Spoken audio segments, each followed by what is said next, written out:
कांग्रेस लगातार केंद्र सरकार पर घोटाले को लेकर आरोप लगा रही है। तो बता दिए आपको कि कांग्रेस ने केंद्र सरकार पर 12,000 करोड़ के लौह अयस्क निर्यात घोटाले का आरोप लगाया है। कांग्रेस प्रवक्ता पवन खेड़ा ने कहा कि केंद्र में बैठी बीजेपी ने पिछले 6 सालों में बार बार ऐसे उदाहरण दिए हैं जिससे यह स्पष्ट हो जाता है कि मोदी सरकार सिर्फ अपने कुछ चुनिंदा अमीर दोस्तों के लिए सत्ता में आई है। कांग्रेस नेता पवन खेड़ा का कहना है कि 2014 से पहले लौह अयस्क का निर्माण सिर्फ एमएमटीसी द्वारा ही किया जाता था और एमएमटीसी भी सिर्फ वह लौह अयस्क निर्माण कर सकती थी जिसमें 64% लोहे की संकेंद्रण। इससे ऊपर के स्तर का लोहा बेचने से पहले एमएमटीसी को भी सरकार से अनुमति लेनी पड़ती थी, जिसकी एमएमटीसी में 89% हिस्सेदारी सरकार की है। लौह अयस्क के निर्यात पर 30% निर्यात शुल्क भी लगता था।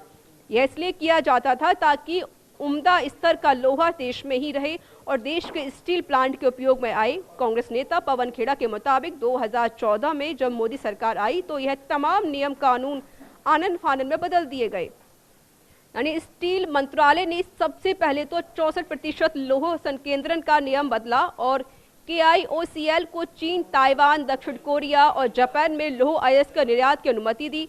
इसके अलावा मंत्रालय ने नीति में एक और परिवर्तन करते हुए यह घोषणा की है कि लौह अयस्क पर तो 30% निर्यात शुल्क जारी रहेगा, लेकिन अगर यह लौह अयस्क छर्रों के रूप में निर्यात किया जाए तो उस पर कोई निर्यात शुल्क लागू नहीं होगा।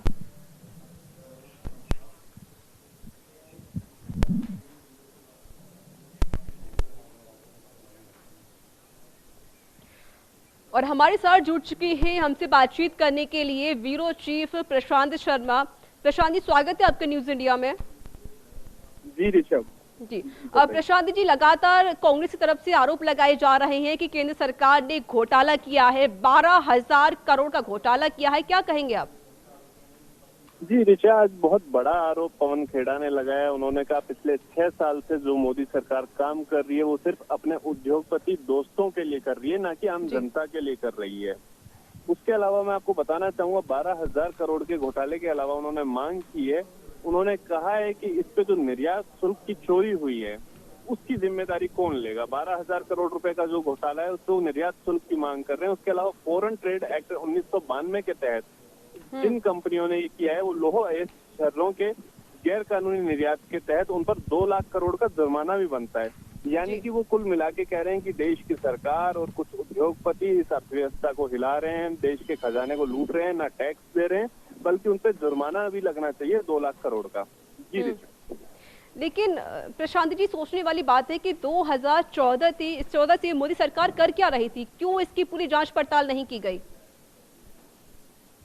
पवन खेड़ा ने आज लगाए हैं कि 6 साल से कर क्या रही थी, मगर एक बात की और मैं आपका ध्यान आकर्षित करना चाहूंगा कि 6 साल से कांग्रेस भी क्या कर रही थी। आज उन्हें ध्यान आता है ये चीजें तो 2 साल में पता लग गई होंगी, मगर पिछले दिनों से देखा जा रहा है कांग्रेस कहीं ना कहीं एक्टिव हुई है और अब उन मुद्दों को सामने ला रही है जिनसे मोदी सरकार को फर्क पड़ता है। और देखने वाली बात होगी कि भाजपा इस पे क्या प्रतिक्रिया देती है, मोदी सरकार क्या कहती है। उन्होंने सीधे प्रधानमंत्री से जवाब मांगा है कि इसकी जिम्मेदारी कौन लेगा। देश को इतना बड़ा जो नुकसान हुआ है, चाहे संसाधनों का हो, प्राकृतिक संसाधनों का, चाहे अर्थव्यवस्था का नुकसान हुआ हो।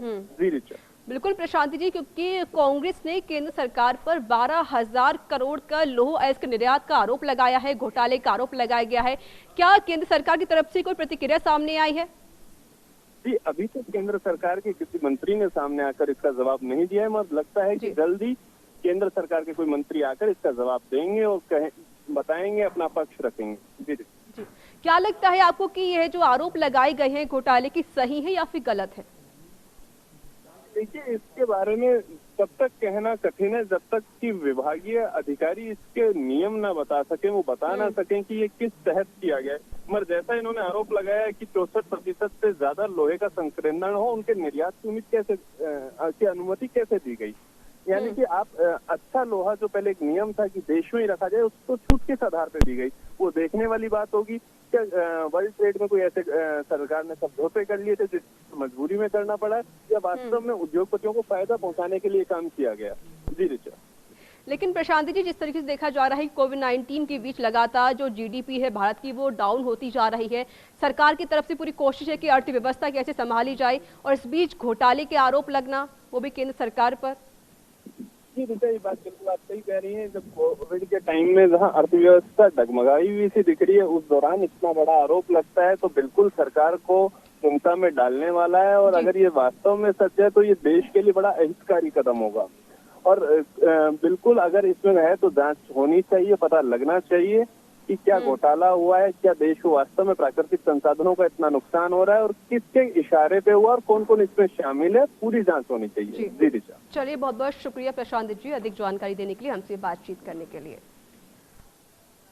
तो कांग्रेस ने केंद्र सरकार पर लौह अयस्क निर्यात घोटाले के गंभीर आरोप लगाए हैं।